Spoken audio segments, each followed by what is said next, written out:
Baik, kembali lagi kita dalam meditasi buku Kemenangan Akhir, dan pada saat ini kita masuk pada buku Kemenangan Akhir bab yang ke-8 dengan judul Luther di hadapan mahkamah. Seorang kaisar baru, Charles yang kelima, naik takhta di Jerman, dan dengan segera utusan Roma menyampaikan ucapan selamat mereka dan mengajak kaisar itu untuk menggunakan kuasanya melawan pembaruan. Sebaliknya, penguasa Saxon kepada siapa Kaisar Charles V berhutang budi untuk mahkotanya, memohon kepadanya agar jangan mengambil tindakan terhadap Luther sebelum ia memberikan waktu kepada Luther untuk didengar. Dengan demikian, Kaisar berada pada posisi yang sulit dan membingungkan. Para pengikut Paus akan merasa puas jikalau saja raja memerintahkan menjatuhkan hukuman mati bagi Luther.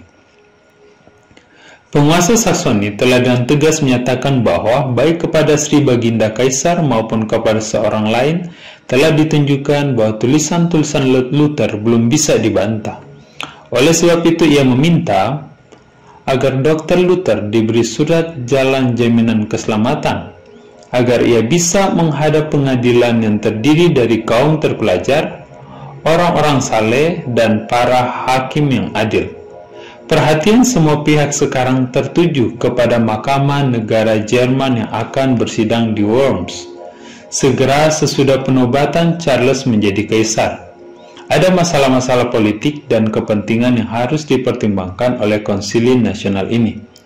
Untuk pertama kalinya, para pangeran Jerman bertemu dengan rajanya yang masih muda di mahkamah perundingan. Dari seluruh pelosok negeri telah berdatangan para pemuka agama dan pemerintahan, para penguasa, para bangsawan yang berkuasa yang bangga atas hak-hak telah berdatangan dan bangga atas hak-hak warisan mereka, para rohaniawan yang bangga dengan menyadari kedudukan mereka yang tinggi dan berkuasa, para kesatria dengan pembawa senjatanya, dan para duta besar negara-negara asing dan negara-negara yang jauh, semuanya berkumpul di Worms. Namun, yang menjadi pokok masalah yang menarik perhatian yang terbesar di mahkamah itu ialah masalah pembaru dari Saxon itu. Sebelumnya, Kaisar Charles telah menunjuk penguasa Saxon untuk membawa Luther bersamanya ke mahkamah dengan jaminan pelindungan dan menjanjikan akan mengadakan diskusi bebas dengan orang-orang yang berkompeten dalam masalah-masalah yang diperdebatkan. Luther sudah sangat rindu untuk menghadap kaisar. Kesehatannya pada waktu itu sangat buruk, namun ia menulis kepada penguasa Saxon, "Kalau saya tidak bisa pergi dalam keadaan sehat ke Worms, saya akan diusung ke sana dalam keadaan sakit seperti sekarang ini. Oleh karena jika kaisar memanggil saya tidak menyaksikan bahwa panggilan itu adalah panggilan Allah sendiri. Jika mereka menginginkan membuat keributan terhadap saya, dan sangat besar kemungkinannya, karena bukan perintah mereka saya disuruh menghadap, saya akan menyerahkan masalah itu ke tangan Tuhan. Dia masih tetap hidup dan memerintah yang telah memelihara 3 orang pemuda di dalam dapur api yang bernyala-nyala. Jikalau dia tidak menyelamatkanku, hidupku kurang berarti. Marilah kita cegah Injil itu dari jatuh kepada hinaan orang jahat, dan marilah kita tumpahkan darah kita demi Injil itu, agar mereka yang takut akan firman itu memperoleh kemenangan. Bukanlah aku untuk menentukan apakah kehidupanku atau kematianku menyebabkan keselamatan semua orang. Yang mulia bisa mengharapkan segala sesuatu daripada aku, kecuali melarikan diri dan menarik mundur keyakinan saya tidak bisa melarikan diri, dan demikian juga menarik kembali ajaran-ajaranku." Pada waktu berita tersiar di Worms bahwa Luther akan menghadapi mahkamah, terjadilah kegemparan umum. Alexander, utusan Paus kepada siapa kasus ini secara khusus dipercayakan, terkejut dan marah. Ia melihat bahwa akibat semua ini akan membahayakan kepentingan kepausan. Penyelidikan mahkamah terhadap sesuatu kasus yang telah diputuskan Paus dengan hukuman mati akan mendatangkan penghinaan kepada kekuasaan dan kedaulatan Paus. Lebih jauh, ia juga khawatir bahwa kemahiran berbicara dan kemampuan berargumentasi Luther akan dapat mengalihkan para pangeran dari kepentingan dan ketaatannya kepada Paus. Oleh sebab itu, ia mengajukan protes keras kepada Charles mengenai rencana menghadirkan Luther di Worms. Kira-kira pada waktu itu, surat keputusan pengucilan Luther telah dikeluarkan, dan ini ditambah dengan kehadiran utusan Paus, itu mendesak Kaisar untuk menerimanya. Ia menulis surat kepada penguasa Saxon bahwa jika Luther tidak mau menarik kembali ajaran-ajarannya, ia harus tetap tinggal di Wittenberg. Belum lagi puas dengan kemenangan ini, Aleander bekerja keras dan segala kemampuan dan kekuasaan untuk mewujudkan hukuman Luther. Dengan kegigihannya, ia mendesak perhatian para pangeran, pejabat-pejabat tinggi gereja, dan anggota-anggota mahkamah yang lain agar menuduh pembaru itu dengan tuduhan penghasutan, pemberontakan, tidak hormat kepada Tuhan, dan penghujatan. Akan tetapi, kekerasan dan nafsu yang ditunjukkan oleh utusan Paus itu menunjukkan dengan jelas roh yang menggerakkannya. Ia digerakkan oleh kebencian dan rasa balas dendam. Kata orang-orang, bukannya oleh kesungguh-sungguhan dan kesalehan. Mayoritas peserta mahkamah itu cenderung mendukung masalah Luther itu lebih dari sebelumnya. Dengan melipat gandakan usaha, Aleander mendesak Kaisar agar melaksanakan keputusan Paus. Tetapi sesuai dengan hukuman yang berlaku di Jerman, hal ini tidak bisa dilakukan tanpa persetujuan para pangeran. Oleh karena akhirnya Kaisar kalah atas desakan utusan kepausan. Ia menyuruh utusan kepausan itu membawa kasus itu ke mahkamah. Hari itu adalah hari kesombongan bagi duta Paus. Mahkamah itu sungguh besar, tetapi masalah lebih besar lagi. Aleander membela kepentingan Roma, ibu suri dan induk semua gereja. Ia harus mempertahankan kepangeranan Petrus di hadapan kumpulan kekuasaan dunia kekristenan. Ia mempunyai karunia berbicara dan pada waktu yang sama ia diagungkan. Allah menyuruh agar Roma hadir dan membela diri dan ahli pidatonya yang terbaik di hadapan pengadilan yang termulia sebelum ia dinyatakan bersalah. Dengan ragu-ragu, mereka yang memihak kepada pembaharu menunggu akibat dari pidato Aleander. Penguasa Saxon tidak hadir, tetapi atas perintahnya beberapa orang penasihatnya mencatat amanat utusan Paus itu. Dengan segala kemampuan, pengetahuan, dan kemahiran berbicara, Aleander berusaha melenyapkan kebenaran. Tuduhan demi tuduhan dilontarkan kepada Luther sebagai musuh gereja dan negara, musuh orang yang masih hidup maupun yang sudah mati, musuh para alim ulama maupun orang awam, anggota-anggota konsili maupun orang-orang Kristen biasa. Ia menyatakan oleh karena kesalahan Luther 100.000 orang bid'ah harus dibakar. Sebagai kesimpulan, ia berusaha mencela pengikut-pengikut iman yang diperbarui. Apalah semua pengikut Luther itu? Mereka adalah sekelompok guru-guru biadab, imam-imam bejat, biarawan-biarawan tak bermoral, pengacara-pengacara dungu, dan bangsawan-bangsawan hina dan rakyat biasa yang telah ditipu dan disesatkan. Betapa lebih tinggi kelompok Katolik dari mereka dalam jumlah, kemampuan, dan kuasa. Suatu dekade, suara bulat dari mahkamah yang mulia ini akan memberi kejelasan bagi orang sederhana, mengemarkan yang kurang hati-hati, meneguhkan hati yang bimbang, dan memberikan kekuatan pada yang lemah. Dengan senjata yang sama, penganjur-penganjur kebenaran dizerang pada panjang zaman. Argumen-argumen serupa masih terus dihadapkan kepada mereka yang berani menyatakan ajaran firman Tuhan yang langsung dan jelas itu untuk melawan kesalahan yang sudah ditetapkan. Siapa-siapakah pengkhotbah doktrin-doktrin baru ini? Seru mereka yang menginginkan agama populer. Mereka tidak terpelajar, jumlahnya sedikit dan terdiri dari golongan orang-orang miskin. Namun mereka mengatakan mempunyai kebenaran dan menjadi umat pilihan Allah. Mereka itu bodoh dan ditipu. Betapa gereja kita lebih unggul dalam jumlah dan pengaruh. Betapa banyak orang besar dan terpelajar ada di antara kita. Betapa banyak kuasa ada di pihak kita. Inilah argumentasi-argumentasi yang sangat berpengaruh atas dunia ini. Tetapi argumentasi itu tidak lebih berpengaruh sekarang daripada waktu samanya pembaru itu. Pembaruan tidak berakhir bersama Luther, sebagaimana banyak orang mengira. Pembaruan itu akan diteruskan sampai penutupan sejarah dunia. Luther mempunyai tugas besar merefleksikan terang itu kepada orang lain yang telah diizinkan Allah bersinar kepadanya. Namun ia belum menerima semua terang yang akan diberikan kepada dunia ini. Sejak waktu itu sampai sekarang terang yang baru bersinar terus atas Alkitab dan kebenaran-kebenaran baru terus dibukakan. Amanat utusan Paus itu memberikan kesan mendalam bagi mahkamah. Luther yang punya kebenaran yang jelas dan meyakinkan dari firman Allah tidak hadir untuk mengalahkan jagonya kepausan itu. Tak ada usaha yang dilakukan untuk mempertahankan pembaru itu. Ada gejala-gejala kecenderungan umum bukan saja mempersalahkan Luther dan doktrin-doktrin yang diajarkannya, tapi jika mungkin menumpas semua bid'ah.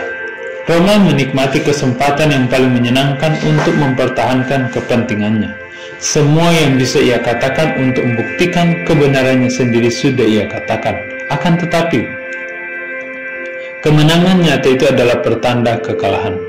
Sejak waktu itu, perbedaan antara kebenaran dan kesalahan akan terlihat lebih jelas. Sementara keduanya melakukan perang terbuka, sejak waktu itu kedudukan Roma tidak lagi seaman sebelumnya.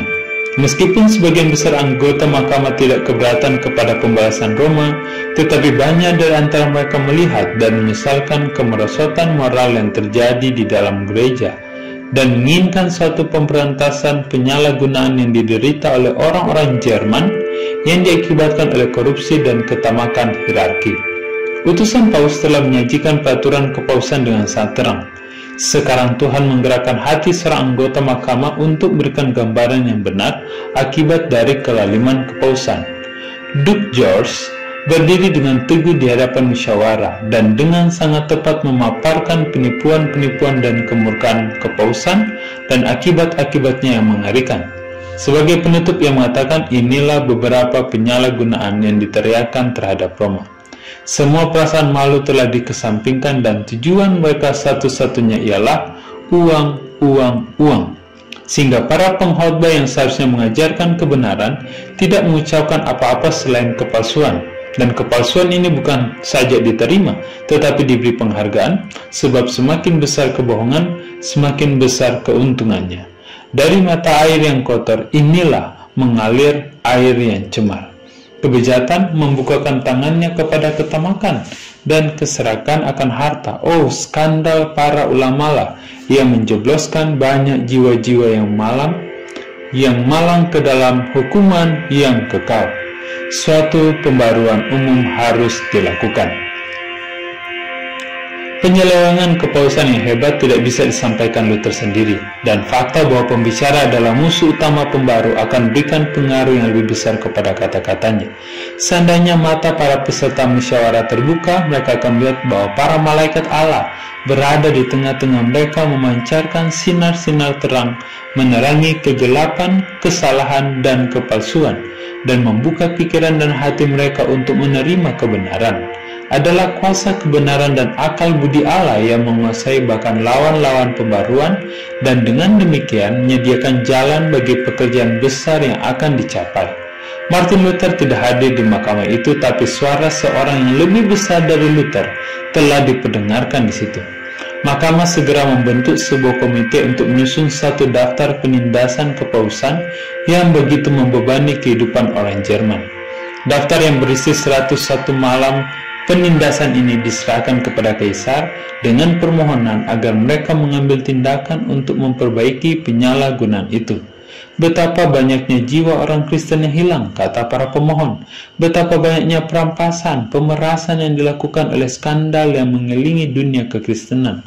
Adalah kewajiban kita untuk mencela bangsa kita dari kehancuran dan kehinaan. Untuk alasan inilah kami memohon dengan kerendahan hati, tetapi dengan sangat agar Kaisar memerintahkan pembaruan umum dan bertanggung jawab mengenai pelaksanaannya. Sekarang konsili menghendaki kehadiran pembaru itu di hadapan mereka. Walaupun Aleander memohon, memprotes dan mengancam, akhirnya Kaisar menyetujuinya dan Luther diperintahkan untuk hadir di depan mahkamah. Bersama-sama dengan surat perintah itu dikeluarkan juga surat jaminan keselamatan untuk menjaminnya kembali ke tempat yang aman. Surat-surat ini dibawa ke Wittenberg oleh seorang pengawal yang ditugaskan untuk membawanya ke Worms. Sahabat-sahabat Luther takut dan cemas. Mengetahui prasangka buruk dan rasa permusuhan mereka terhadap Luther, sahabat-sahabat Luther khawatir kalau surat jaminan keselamatan itu sendiri tidak dihargai, dan mereka minta agar jangan bahayakan hidup Luther. Luther menjawab, para pengikut kepausan tidak menginginkan kedatangan saya ke Worms. Yang mereka inginkan ialah hukuman dan kematian saya. Tidak ada masalah. Janganlah berdoa untuk saya, tetapi berdoalah untuk firman Tuhan. Kristus akan memberikan rohnya kepada saya untuk mengalahkan pelayan-pelayan kepalsuan itu. Saya tidak mengacukan mereka selama hidupku, dan aku akan bergembira karena mengalahkan mereka oleh kematianku. Mereka sekarang sibuk di Worms untuk memaksa saya menarik kembali ajaran-ajaran saya. Dan inilah penarikan kembali saya. Saya sudah katakan sebelumnya bahwa Paus adalah wakil Kristus, dan sekarang saya menyatakan bahwa dia adalah lawan Tuhan kita dan rasul setan. Luther tidak mengadakan perjalanan berbahaya itu sendiri. Selain pesuruh kerajaan, 3 orang sahabatnya yang paling karib memastikan untuk menyertai dia. Melanchthon sungguh-sungguh ingin pergi bersamanya. Hatinya begitu terjalin dengan hati Luther, dan ia rindu untuk mengikutinya kalau perlu, ke dalam penjara atau kepada kematian. Tetapi permohonannya ditolak. Seandainya Luther harus binasa, maka harapan pembaruan harus terpusat kepada teman sekerjanya yang masih muda ini. Luther berkata pada waktu berpisah dari Melanchthon, "Jikalau seandainya saya tidak kembali dan musuh-musuh saya membunuh saya, teruskanlah mengajar dan berdiri teguh dalam kebenaran. Bekerjalah sebagai penggantiku. Jikalau engkau bertahan hidup terus, maka kematianku tidak berakibat apa-apa." Para mahasiswa dan rakyat banyak yang menyaksikan keberangkatan Luther sangat terharu. Orang banyak yang hatinya telah dijamah oleh kabar Injil mengucapkan selamat jalan dengan menangis. Demikianlah pembaru itu bersama teman-temannya berangkat dari Wittenberg. Sepanjang perjalanan, mereka melihat bahwa pikiran orang-orang diganggu oleh firasat buruk. Di beberapa kota tidak ada penghormatan yang diberikan pada mereka. Pada waktu mereka berhenti untuk beristirahat pada malam hari, seorang imam yang ramah menyatakan kekhawatirannya dengan menunjukkan kepada Luther gambar seorang pembaru bangsa Italia yang telah mengalami mati syahid. Hari berikutnya mereka mengetahui bahwa tulisan-tulisan Luther telah diharamkan dan dilarang di Worms. Para pesuruh kekaisaran telah mengumumkan dekret kaisar dan menghimbau orang-orang untuk membawa karya-karya Luther yang dilarang itu kepada pengadilan. Pengawal khawatir akan keselamatan Luther pada konsili itu dan berpikir mungkin keputusan Luther mulai goyah. Bertanya kalau ia masih ingin terus pergi, Luther menjawab, "Meskipun dilarang di setiap kota, saya akan jalan terus." Di Erfurt, Luther disambut dengan hormat. Ia dikelilingi oleh banyak orang pada waktu ia melewati jalan-jalan kota yang dulu sering ditelusurinya dan membawa kantong sebagai peminta-minta. Ia mengunjungi kamar biara yang pernah ditempatinya sambil merenungkan perjuangan melalui mana sinar terang yang sekarang membanjiri Jerman telah dicurahkan kepada jiwanya. Ia diminta untuk berkhotbah.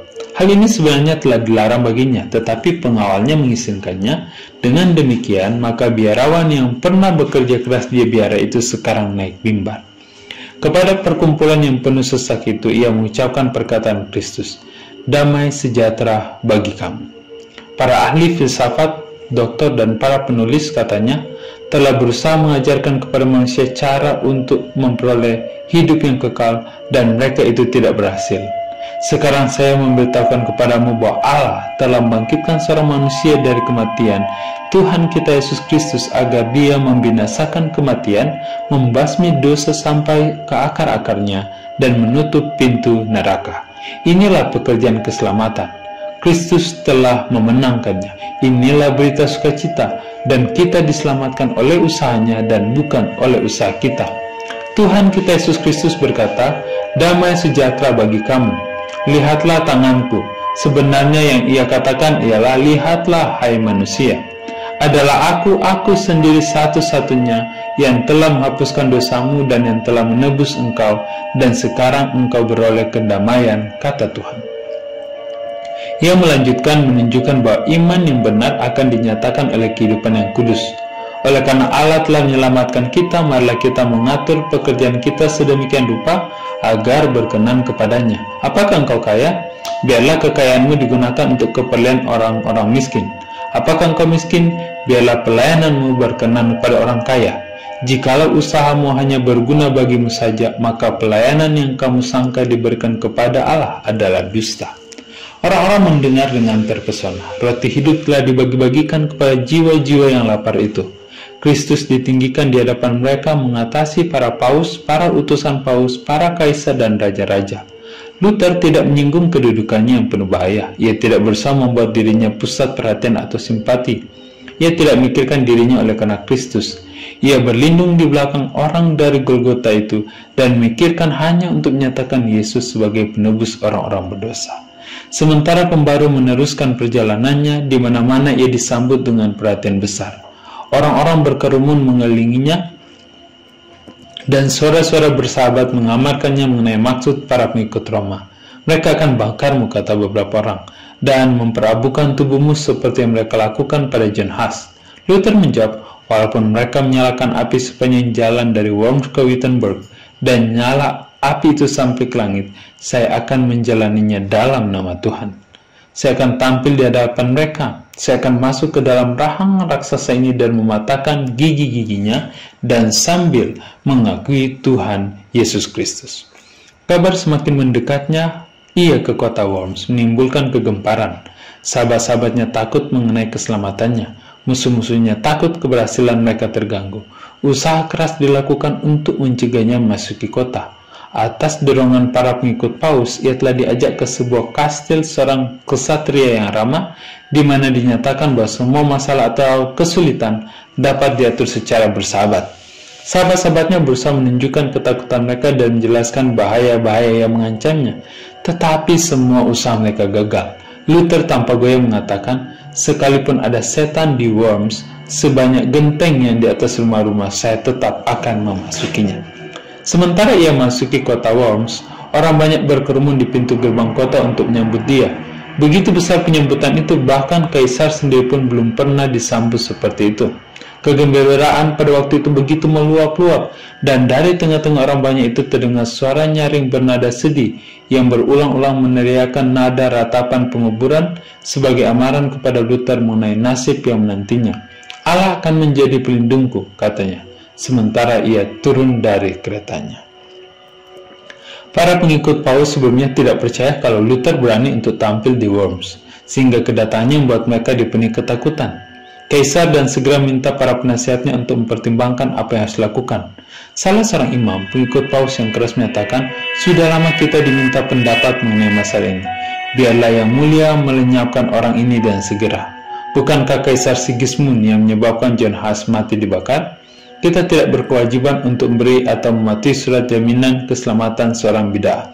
Tidak, kata Kaisar, kita harus mengingat janji kita. Itulah sebabnya diputuskan bahwa pembaru itu harus didengar. Seluruh penduduk kota itu ingin melihat orang luar biasa ini dan banyaklah pengunjung yang memenuhi penginapan-penginapan. Luther belum sembuh benar dari penyakitnya. Ia sangat letih oleh karena perjalanan yang makan waktu 2 minggu penuh. Ia harus siap menghadapi kejadian-kejadian penting hari esok, dan ia memerlukan istirahat dan ketenangan. Akan tetapi begitu banyak orang yang rindu menemui dia sehingga ia hanya sempat beristirahat beberapa jam saja. Para bangsawan, ksatria, imam, dan penduduk kota berkerumun mengelilingi dia. Di antara mereka banyak para bangsawan yang begitu keras memohon kepada Kaisar suatu pembaruan, penyalahgunaan, dan penyelewengan gereja, dan yang seperti kata Luther telah dibebaskan oleh Injil yang saya beritakan. Musuh-musuh dan sahabat-sahabatnya datang untuk melihat biarawan pemberani itu. Ia menerima mereka dan ketenangan yang tak tergoyahkan, menjawab semua pertanyaan dengan berwibawa dan bijaksana. Pembawanya kokoh dan berani. Ekspresi wajahnya menunjukkan kebaikan hatinya, bahkan kesukacitaannya, meskipun pucat, kurus, dan ditandai oleh kerja keras dan penyakit. Keseriusan dan kesungguh-sungguhan kata-katanya yang mendalam memberinya kuasa yang bahkan musuh-musuhnya pun tak mampu menahan seluruhnya. Baik kawan-kawan maupun lawan-lawannya sama-sama takjub. Sebagian yakin bahwa pengaruh ilahi menolongnya, sementara yang lain menyatakan seperti pernyataan orang Farisi mengenai Kristus, ia dipengaruhi setan. Pada hari berikutnya, Luther dipanggil untuk menghadiri mahkamah. seorang pejabat kekaisaran ditunjuk untuk membawanya ke ruang pemeriksaan. Setiap jalan telah dipenuhi penonton yang ingin melihat biarawan yang berani menentang kekuasaan paus ini. Sementara ia hampir memasuki tempat ia menghadap para hakim, seorang jenderal tua, pahlawan dari banyak peperangan, berkata dengan ramah kepadanya, "Biarawan yang malang, engkau akan berdiri lebih agung dari saya atau dari para kapten lain yang pernah memenangkan peperangan yang paling sengit sekalipun. Akan tetapi jika engkau merasa yakin perjuanganmu itu benar, majulah terus dalam nama Tuhan dan janganlah takut sesuatu pun, Allah tidak akan melupakanmu." Akhirnya, Luther berdiri di hadapan konsili. Kaisar duduk di atas tahtanya, ia dikelilingi oleh orang-orang yang terkenal dan terhormat di kekaisaran itu. Belum pernah seorang menghadap sidang yang lebih mengagumkan dari ini, di mana Martin Luther akan berikan jawaban-jawaban mengenai imannya. Pemunculan Luther di majelis ini sebenarnya adalah suatu pertanda kemenangan atas kepausan. Paus telah menghukum orang ini, tapi sekarang ia berdiri di depan pengadilan yang oleh tindakan ini menempatkan diri di atas Paus. Paus telah memutuskan pengucilannya dan melarang masyarakat berhubungan dengan dia. Namun, ia telah dipanggil dengan bahasa yang terhormat dan diterima menghadap sidang yang paling mulia di dunia ini. Paus telah menghukumnya dan hukuman berdiam diri selamanya. Tapi sekarang ia akan berbicara di hadapan ribuan orang pendengar yang datang dari berbagai tempat jauh dari dunia kekristenan. Suatu revolusi besar telah dimulai oleh peran Luther.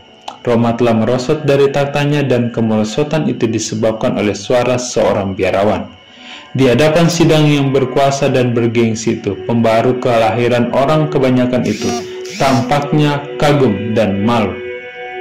Beberapa orang dari para pangeran mengamati emosinya dan mendekatinya.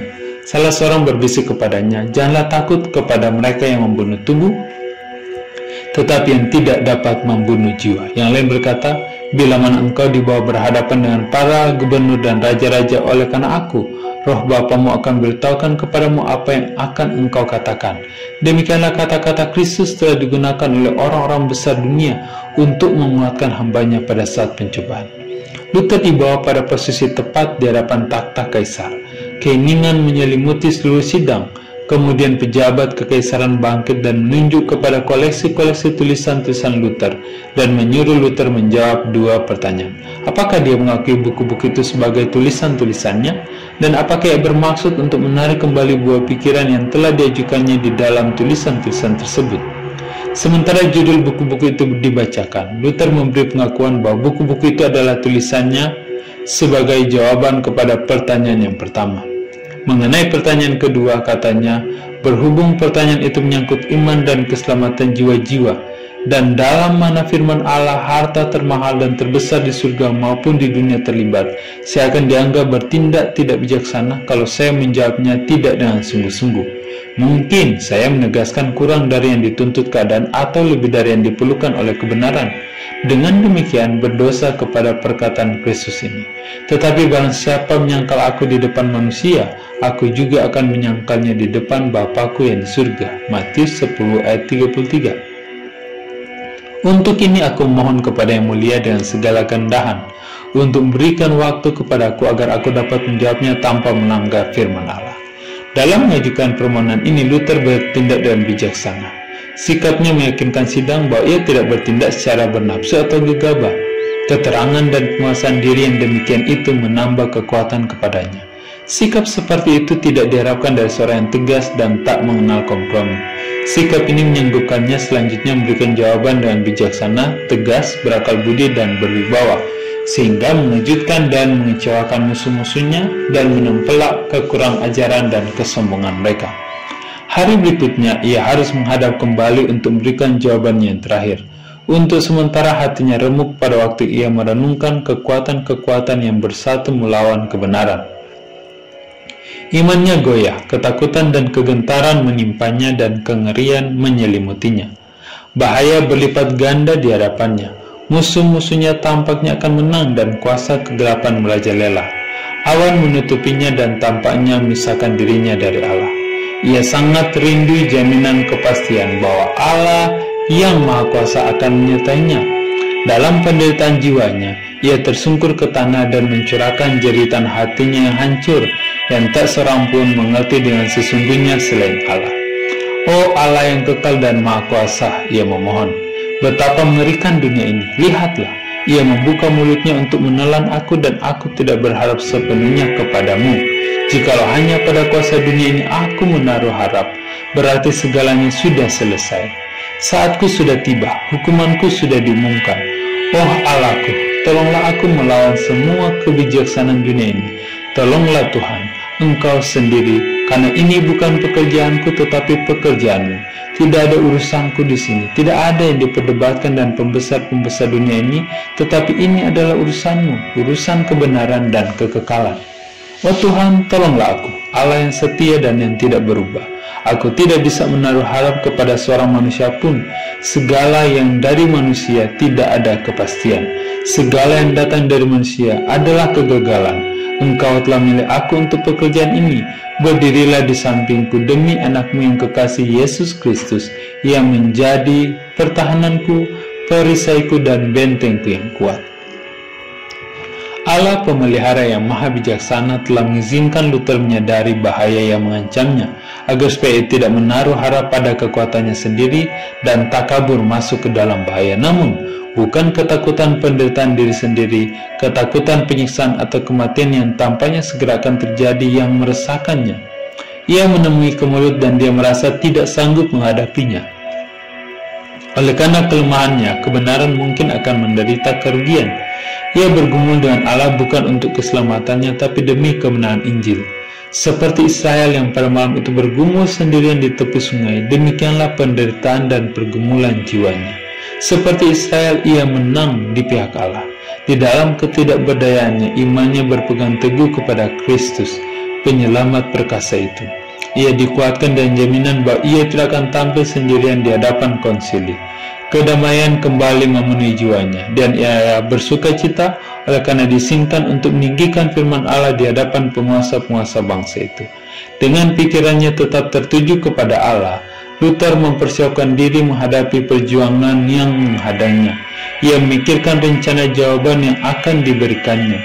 Ia memeriksa tulisan-tulisannya dan mengambil bukti-bukti dari Alkitab untuk mempertahankan posisinya. Kemudian, ia meletakkan tangan kirinya di atas Alkitab yang terbuka di depannya. Ia mengangkat tangan kanannya ke atas dan berjanji tetap setia kepada Injil dan mengakui imannya dan bebas walaupun harus memeteraikan kesaksiannya dengan darahnya sendiri. Ketika sekali lagi ia dituntun ke hadapan mahkamah, tidak tampak rasa takut atau malu di wajahnya. Dengan tenang, penuh kedamaian, namun dengan berani dan penuh wibawa, ia berdiri sebagai saksi Allah di antara orang-orang besar dunia. Sekarang, pejabat kekaisaran menuntut keputusan Luther apakah ia ingin menarik kembali ajaran-ajarannya. Luther memberikan jawaban dengan nada yang lembut dan merendah tanpa kekerasan atau emosi. Sikapnya malu-malu dan penuh hormat, namun ia menunjukkan rasa percaya diri dan sukacita yang membuat hadirin kagum. Kaisar yang agung, para pangeran yang mulia, dan tuan-tuan yang budiman, kata Luther. Pada hari ini saya berdiri di hadapan hadirin sesuai dengan perintah yang diberikan kepadaku kemarin. Dan oleh rahmat Allah saya memohon yang agung dan yang mulia untuk mendengarkan pembelaanku terhadap satu hal yang saya yakin tepat dan benar. Jika oleh karena kelalaian saya harus melanggar kebiasaan dan tata tertib pengadilan, saya mohon diampuni karena saya tidak dibesarkan di istana raja-raja, tetapi di biara terpencil. Kemudian melanjutkan kepada pertanyaan, ia mengatakan bahwa karya-karyanya yang sudah diterbitkan itu tidak sama sifatnya. Dalam sebagian ia membahas mengenai iman dan perbuatan-perbuatan baik, dan musuh-musuhnya sendiri menyatakan bahwa karya-karya itu bukan saja tak berbahaya, tapi bahkan sangat berguna. Menarik kembali karya-karya ini berarti mempersalahkan kebenaran yang diakui semua pihak. Kelompok yang kedua dari tulisan-tulisan yang mengungkapkan kebejatan moral dan penyelewengan kepausan. Menarik kembali karya-karya ini akan memperkuat kekejaman Roma dan membuka pintu lebih lebar lagi terhadap kejahatan yang lebih banyak dan lebih besar. Dalam kelompok ketiga buku-bukunya, ia menyerang individu-individu yang telah mempertahankan kejahatan-kejahatan yang sedang merajalela. Mengenai ini, ia mengakui bahwa ia telah bertindak lebih keras. Ia tidak menyatakan dirinya bebas dari kesalahan, dan buku-buku ini pun ia tidak mau menariknya kembali, karena dengan berbuat demikian akan memberi semangat kepada musuh-musuh kebenaran, dan mereka akan mengambil kesempatan untuk menghancurkan umat Allah dengan kekejaman yang lebih besar. Namun, saya adalah manusia biasa, bukan Allah, ia meneruskan. Oleh sebab itu saya akan mempertahankan diri seperti yang dilakukan Kristus. Jikalau saya berkata jahat, saksikanlah kejahatan itu. Oleh rahmat Allah, saya memohon kepadamu Kaisar yang agung, dan kepadamu para pangeran yang mulia, dan kepada semua orang dari berbagai tingkatan, untuk membuktikan dari tulisan-tulisan para nabi dan para rasul bahwa saya telah bersalah. Dan segera setelah saya diyakinkan mengenai hal ini, saya akan menarik kembali semua yang salah itu, dan sayalah orang yang pertama mengambil buku-buku itu dan melemparkannya ke dalam api untuk dibakar. Apa yang baru saja saya katakan menunjukkan dengan jelas, saya harap, bahwa saya telah mempertimbangkannya dan masak-masak dan memperhitungkan bahaya yang mengancam saya. Tetapi saya jauh dari rasa takut. Saya bersuka cita bahwa Injil itu sekarang seperti pada zaman dulu, penyebab kesusahan dan perselisihan. Inilah sifat dan tujuan firman Allah. Aku datang bukan membawa damai ke atas bumi, tetapi aku datang membawa pedang, kata Yesus Kristus. Nasihat-nasihat Allah adalah ajaib dan mengerikan. Berhati-hatilah, jangan menginjak-injak firman Allah yang kudus dengan dalih memadamkan perselisihan, dan dengan demikian mendatangkan bahaya besar dan mengerikan bagi dirimu, malapetaka sekarang dan kehancuran kekal. Saya dapat mengutip banyak contoh dari firman Allah. Saya dapat berbicara tentang Firaun, raja-raja Babylon, dan tentara raja-raja Israel, yang usaha-usahanya hanya mendatangkan kebinasannya sendiri karena mereka tidak meminta nasihat. Kelihatannya mereka paling bijaksana untuk memperkuat kekuasaannya. Allah memindahkan gunung-gunung dan mereka tidak mengetahui hal itu. Luther berbicara dalam bahasa Jerman. Sekarang ia diminta untuk mengulangi kata-katanya itu dalam bahasa Latin.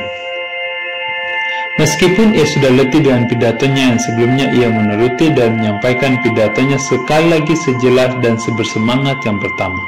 Pemeliharaan Allah menuntunnya ke dalam masalah itu. Pikiran para pangeran telah dibutakan oleh kesalahan dan ketakutan, sehingga para penyajian pertama mereka tidak melihat kekuatan dan pemikiran Luther.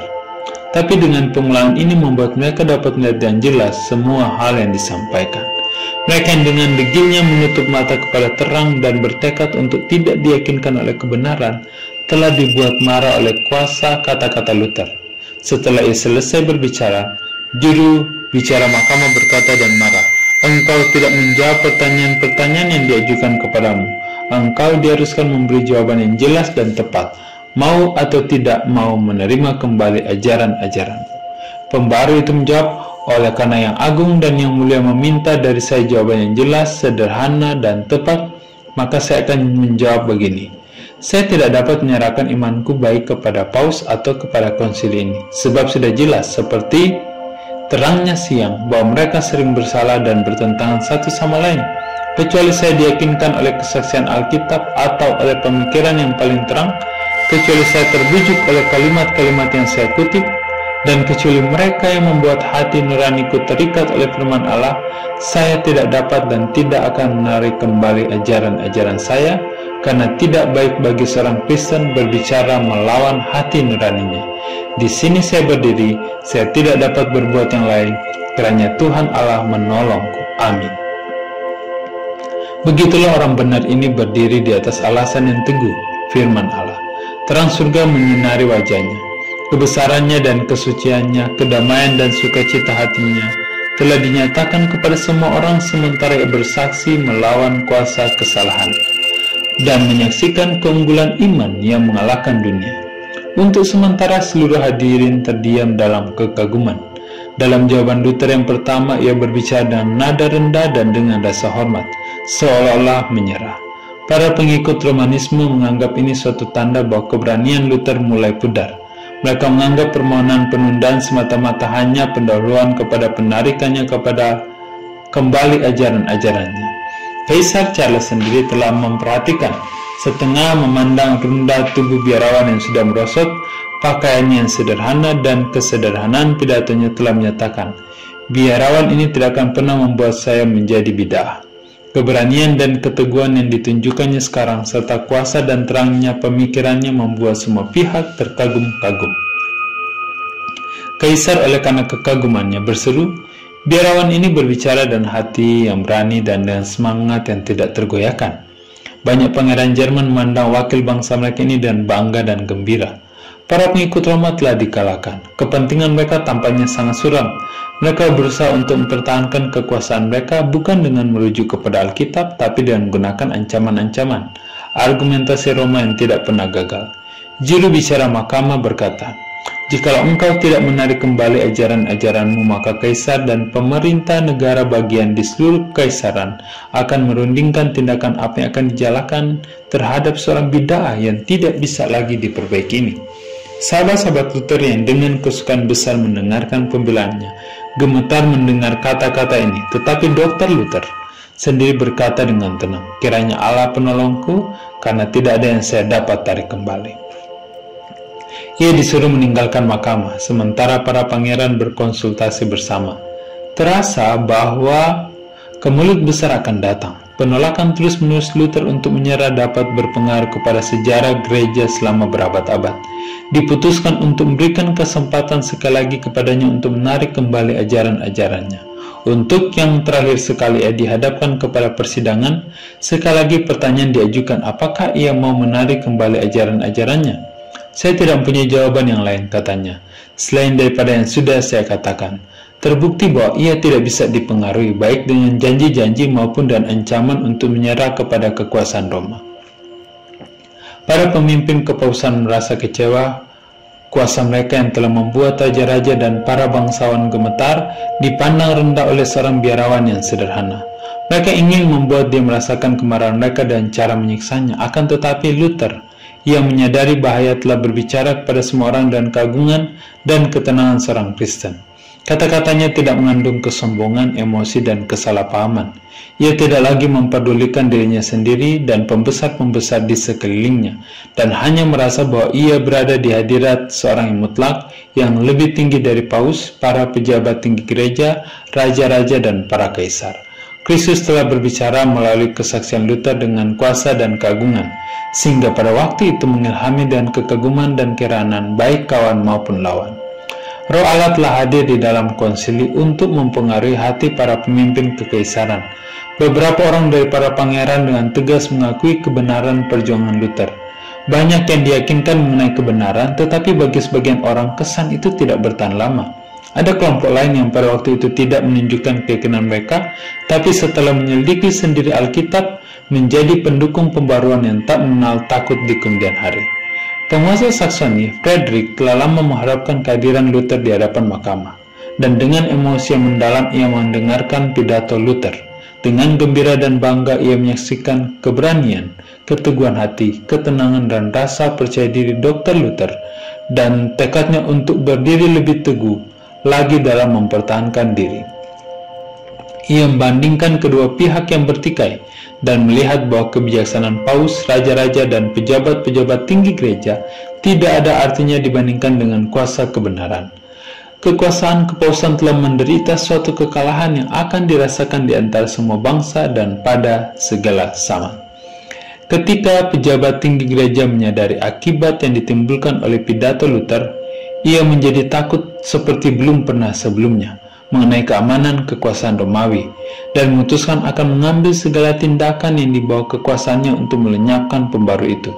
Dengan kemahirannya berbicara dan keterampilan diplomatiknya yang menonjol, ia mengemukakan kepada kaisar yang masih muda itu betapa bodohnya dan berbahayanya mengorbankan persahabatan dan dukungan kekuasaan Roma hanya demi seorang biarawan yang tidak berarti. Kata-katanya bukan tanpa akibat. Sehari sesudah Luther memberikan jawabannya, Charles mengirim pesan untuk disampaikan kepada mahkamah yang mengumumkan keputusannya untuk menjalankan kebijakan pendahulunya untuk mempertahankan dan melindungi agama Katolik. Oleh karena itu Luther telah menolak menarik kembali ajaran-ajarannya dan mengakui kesalahannya, maka tindakan yang paling keras akan dilakukan terhadap Luther dan terhadap ajarannya yang menyimpang. Seorang biarawan yang sesat oleh kebodohannya telah bangkit melawan iman dunia Kristen. Untuk mempertahankan kesesatan seperti itu berarti saya akan mengorbankan kerajaanku. hartaku, sahabat-sahabatku, darahku, jiwaku, dan hidupku. Saya mau menyingkirkan Luther yang mulia dan melarangnya melakukan kekacauan yang sekecil apapun di antara rakyat. Kemudian saya akan melawan dia dan pengikut-pengikutnya sebagai orang-orang bid'ah yang legil, oleh mengucilkan, mengasingkan, dan apa saja yang diperkirakan dapat menghancurkan mereka.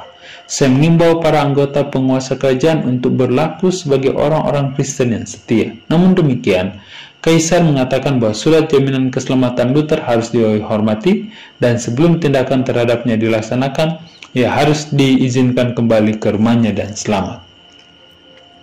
Timbul dua pemikiran yang bertentangan di antara anggota-anggota mahkamah. Para utusan dan wakil-wakil Paus menuntut surat jaminan keselamatan itu diabaikan saja.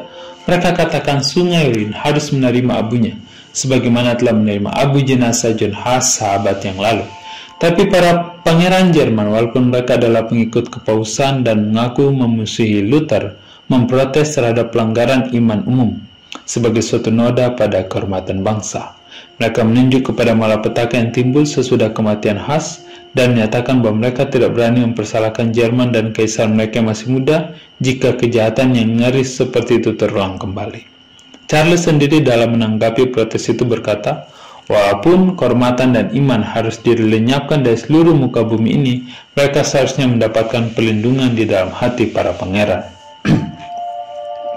Charles lebih jauh dibujuk oleh musuh Luther yang keras agar memperlakukan pembaru itu seperti yang dilakukan Sigismund kepada Huss, menyerahkannya kepada kemurahan hati gereja. Tetapi setelah mengenang peristiwa pada waktu Huss, di hadapan pengadilan menunjuk kepada rantainya dan mengingatkan raja akan janji imannya, Charles V menyatakan, saya tidak suka dipermalukan seperti Sigismund.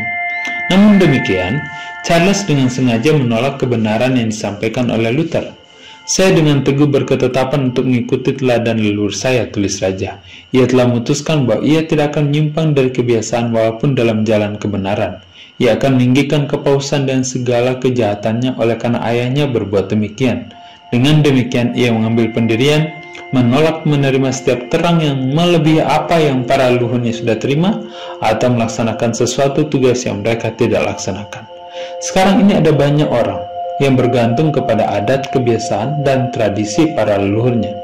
Bila mana Allah mengirimkan kepada mereka terang tambahan, mereka menolaknya karena tidak diberikan sebelumnya kepada leluhurnya, sehingga mereka tidak mau menerimanya. Kita tidak ditempatkan di tempat leluhur kita.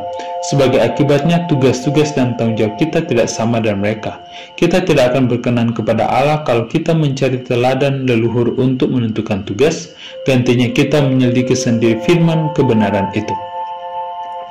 Tanggung jawab kita lebih besar dari nenek moyang kita. Kita bertanggung jawab atas terang yang mereka terima dan yang diturunkan kepada kita sebagai warisan bagi kita. Dan kita juga bertanggung jawab atas terang tambahan yang sekarang bersinar atas kita dari firman Allah. Kristus berkata kepada orang Yahudi yang tidak percaya, sekiranya aku tidak datang dan tidak berkata-kata kepada mereka, mereka tentu tidak berdosa. Tetapi sekarang mereka tidak mempunyai dalih bagi dosa mereka. Kuasa ilahi yang sama telah berbicara melalui Luther kepada kaisar dan para pangeran Jerman. Dan sementara terang bersinar dari firman Allah, Rohnya membujuk para hadirin untuk yang terakhir kalinya, seperti Pilatus berabad-abad yang lalu, membiarkan kesombongan dan popularitas menutup hatinya terhadap penebus dunia, seperti Felix yang berkata pada utusan kebenaran, cukuplah dahulu dan pergilah sekarang, apabila ada kesempatan baik aku akan menyuruh memanggil engkau. Dan seperti Agripa yang sombong mengakui, hampir-hampir saja kau yakinkan aku menjadi orang Kristen, namun berpaling dari pekabaran surgawi itu. Demikianlah Charles yang kelima, yang menyerah kepada ketentuan kesombongan dan kebijakan duniawi sehingga memutuskan menolak terang kebenaran. Desas-desus mengenai tindakan terhadap Luther telah tersebar luas, menyebabkan kegemparan besar di seluruh kota itu. Pembaru itu telah mempunyai banyak sahabat yang bertekad untuk tidak mengorbankannya karena mereka mengetahui kekejaman yang akan dilakukan oleh Roma kepada semua orang yang berani mengungkapkan kekejamannya. Ratusan kaum bangsawan bersumpah untuk melindunginya. Tidak sedikit yang secara terbuka mencela pengumuman kerajaan sebagai tanda kelemahan, menyerah kepada kekuasaan Roma. Di gerbang-gerbang rumah dan di tempat-tempat umum ditempelkan kertas pengumuman. Sebagian mengutuk, sebagian lagi membela Luther. Salah satu kertas pengumuman itu telah dituliskan dengan kata-kata orang bijak, "Wahai engkau tanah, kalau rajamu seorang kanak-kanak." Semangat dukungan populer kepada Luther di seluruh Jerman meyakinkan baik kaisar maupun mahkamah bahwa setiap tindakan yang tidak adil kepada Luther akan membahayakan perdamaian di seluruh kekaisaran dan bahkan stabilitas takhta. Frederick dari Saxon tetap tenang namun mengamati keadaan, menyembunyikan dan hati-hati perasaannya terhadap pembaru. Sementara pada waktu yang sama ia menjaga dirinya tanpa mengenal lelah, memperhatikan gerak-geriknya dan gerak-gerik musuh-musuhnya. Tetapi banyak juga yang tidak berusaha menyembunyikan rasa simpatinya kepada Luther. Ia dikunjungi oleh para pangeran, kaum bangsawan, orang-orang termuka, baik awam maupun para ulama. Kamar dokter yang sempit, tulis Palatin, tidak dapat menampung semua pengunjung yang datang. Orang-orang memandang kepadanya seolah-olah ia lebih dari sekedar manusia. Bahkan, orang-orang yang tidak percaya kepada ajaran-ajarannya pun mengagumi integritas yang tinggi yang membuatnya berani mati daripada melanggar hati nuraninya. Usaha yang sungguh-sungguh dilakukan untuk memperoleh persetujuan Luther untuk berkompromi dengan Roma. Kaum bangsawan dan para pangeran menyampaikan kepadanya bahwa jika ia tetap pada pendiriannya menentang gereja dan konsili, ia akan dilenyapkan dari kekaisaran dan dia tidak akan mempunyai perlindungan lagi. Luther memberi jawaban kepada usaha ini. Injil Kristus tidak dapat dikhotbahkan tanpa perlawanan. Kalau begitu, mengapa rasa takut atau cemas akan bahaya memisahkan aku dari Tuhanku dan dari firman-Nya yang adalah kebenaran satu-satunya? Tidak. Lebih baik saya serahkan tubuhku, darahku, dan hidupku. Sekali lagi ia didesak agar menyerah kepada pengadilan kaisar dan kemudian tidak ada lagi yang perlu ditakutkan. Aku setuju, jawabnya, dengan segenap hatiku agar kaisar, para pangeran, dan bahkan orang Kristen yang paling hina harus memeriksa dan menimbang karya-karyaku, tetapi dengan satu syarat, bahwa mereka membuat firman Allah sebagai ukuran. Manusia tidak bisa berbuat lain selain menurutinya. Janganlah bertindak kejam terhadap hati nuraniku yang terikat dan terantai kepada Alkitab. Kepada himbauan lain ia berkata, aku setuju melepaskan surat jaminan keselamatanku. Saya menempatkan diriku dan hidupku di tangan kaisar, tetapi firman Allah sekali lagi tidak. Ia mengatakan kesediaannya menyerah kepada keputusan konsili umum, tetapi hanya dengan syarat bahwa konsili diminta memutuskan sesuai dengan Alkitab. Selanjutnya ia menambahkan, dalam urusan apa firman Allah dan iman setiap orang Kristen disamakan dengan Paus dalam menghakimi meskipun didukung oleh sejuta konsili. Akhirnya baik kawan maupun lawan yakin bahwa usaha-usaha selanjutnya untuk perdamaian tidak akan ada gunanya. Kalau saja pembaru itu menyerah dalam satu hal saja, setan bersama pengikut-pengikutnya akan peroleh kemenangan. Tapi keteguhannya yang tak tergoyahkan itu menjadi sarana pembebasan gereja untuk mulai era baru yang lebih baik. Pengaruh orang yang satu ini yang berani berpikir dan bertindak bagi dirinya dalam masalah-masalah agama telah mempengaruhi gereja dan dunia, bukan saja pada zamannya, tapi juga pada semua generasi yang akan datang. Keteguhannya dan kesetiaannya akan menguatkan semua orang yang akan melalui pengalaman yang serupa pada akhir zaman. Kuasa dan kebesaran Allah mengatasi pemikiran manusia dan mengatasi kekuasaan besar setan. Luther segera diperintahkan oleh kaisar untuk kembali ke kampung halamannya dan dia tahu bahwa perintah ini akan segera disusul oleh penghukumannya. Awan gelap yang menakutkan membayangi jalannya. Tapi sementara ia meninggalkan kota Worms, hatinya dipenuhi sukacita dan pujian. Iblis sendiri, katanya, mengawal benteng Paus, tetapi Kristus telah menerobosnya dan setan terpaksa mengakui bahwa Tuhan lebih berkuasa daripadanya. Setelah keberangkatannya, ia masih ingin agar ketetapan pendiriannya jangan dianggap salah sebagai suatu pemberontakan. Ia menulis kepada kaisar, Allah yang menyelidiki segala hati adalah saksiku, katanya, bahwa saya siap, sedia, dan sungguh-sungguh mematuhi yang mulia dalam kehormatan atau tidak, dalam kehidupan atau kematian, dan tanpa kecuali dalam firman Allah, oleh mana manusia hidup, dalam semua liku-liku permasalahan hidup masa kini. Kesetiaanku tidak tergoyahkan oleh karena di sini kalah atau menang tidak mempengaruhi keselamatan. Akan tetapi kalau dikaitkan dengan kekekalan, Allah tidak mau bahwa manusia menyerah kepada manusia. Oleh karena penyerahan seperti itu dalam masalah kerohanian adalah perbaktian yang sebenarnya, maka kita berbakti hanya kepada Allah saja. Dalam perjalanannya pulang dari Worms, sambutan terhadap Luther lebih semarak dibandingkan dengan pada waktu ia pergi. Para ulama yang ramah baik hati menyambut biarawan yang dikucilkan itu, dan pejabat-pejabat pemerintah menghormati orang yang telah dikutuk oleh kaisar. Ia diminta untuk berkhotbah, dan walaupun ada larangan kekaisaran, ia sekali lagi naik ke mimbar. Aku tidak pernah berjanji kepada diriku untuk merantai firman Allah, dan tidak akan saya lakukan, katanya. Tidak berapa lama setelah ia meninggalkan Worms, para pengikut kepausan mendesak kaisar untuk mengeluarkan satu dekret melawan Luther. Dalam dekret itu, Luther dicela sebagai setan sendiri dalam bentuk manusia dan berpakaian jubah biarawan. Diperintahkan agar segera setelah surat jaminan keselamatan habis masa berlakunya, diambillah langkah-langkah untuk menghentikan kegiatannya. Semua orang dilarang untuk menyembunyikannya, memberinya makan atau minum, atau membantunya atau bersekongkol dengannya dengan kata-kata atau tindakan di muka umum atau secara pribadi. Ia harus ditangkap di mana saja memungkinkan dan menyerahkannya kepada penguasa. Pengikut-pengikutnya juga akan dipenjarakan dan harta mereka disita. Tulisan-tulisannya akan dimusnahkan, dan akhirnya semua yang berani bertindak bertentangan dan dekret ini akan menerima hukuman yang sama. Penguasa Saxon dan para pangeran yang bersahabat dengan Luther telah meninggalkan kota Worms segera setelah Luther meninggalkan Worms, dan dekret kaisar itu mendapatkan sanksi dari mahkamah. Sekarang para pengikut Romawi kegirangan karena merasa menang. Mereka menganggap nasib pembaruan telah ditutup termeterai. Allah telah menyediakan jalan kelepasan bagi hambanya pada saat genting seperti ini. Mata yang terus waspada, yang tidak pernah tertidur, mengawasi gerak-gerik Luther, dan hati yang benar dan agung telah memutuskan untuk menyelamatkannya. Sudah jelas bahwa Roma tidak akan puas kalau Luther belum mati. Hanya dengan menyembunyikan nyawanya dapat diselamatkan dari mulut singa. Allah memberikan kebijaksanaan kepada Frederick dari Saxon untuk membuat suatu rencana penyelamatan pembaru itu.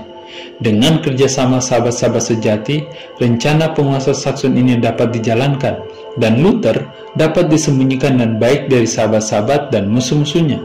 Dalam perjalanan pulang, ia ditangkap dan dipisahkan dari pengikut-pengikutnya, dan dengan segera dibawa melalui hutan ke Kastil Wartburg, suatu benteng terpencil di pegunungan. Baik penangkapannya maupun penyembunyiannya dilakukan secara misterius, sehingga Frederick sendiri pun untuk beberapa waktu lamanya tidak tahu kalau rencana itu sudah dijalankan. Ketidaktahuan ini bukanlah secara kebetulan. Selama Frederick tidak tahu di mana Luther berada, selama itu pula ia tidak bisa menyatakannya. Ia merasa puas bahwa pembaru itu aman. Musim bunga, musim panas, musim gugur pun berlalu, dan musim dingin pun tiba, dan Luther pun masih tetap sebagai tawanan.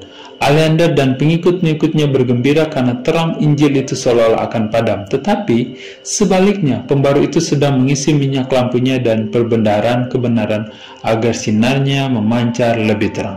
Dalam pengamanan Wartburg, untuk sementara Luther merasa gembira karena terbebas dari kekacauan dan panasnya peperangan. Tapi ia tidak merasa puas berlama-lama berdiam diri dan beristirahat. Karena sudah biasa dengan kehidupan yang aktif dan pertentangan yang keras, ia tidak tahan tetap tanpa kegiatan. Selama hari-hari hidup menyendiri itu, gereja bangkit di hadapannya sehingga ia berseru dalam keputusasaan, "Aduh, tak seorang pun pada hari terakhir mukanya yang dapat berdiri di bagian tembok di hadapan Tuhan dan menyelamatkan Israel." Sekali lagi, ia memikirkan dirinya sendiri, dan ia takut dicap sebagai pengecut oleh karena menarik diri dari arena perjuangan. Akhirnya ia mempersalahkan dirinya karena bermalas-malas dan manjakan diri. Namun, pada waktu yang sama, setiap hari ia melakukan tugas yang tampaknya tidak mungkin dilakukan oleh seseorang. Penanya tidak pernah malas. Sementara musuh-musuhnya memuji diri oleh karena Luther sudah diam, mereka dikejutkan dan dibingungkan oleh bukti nyata bahwa Luther masih aktif. Sejumlah besar risalah-risalah yang ditulisnya diedarkan di seluruh Jerman.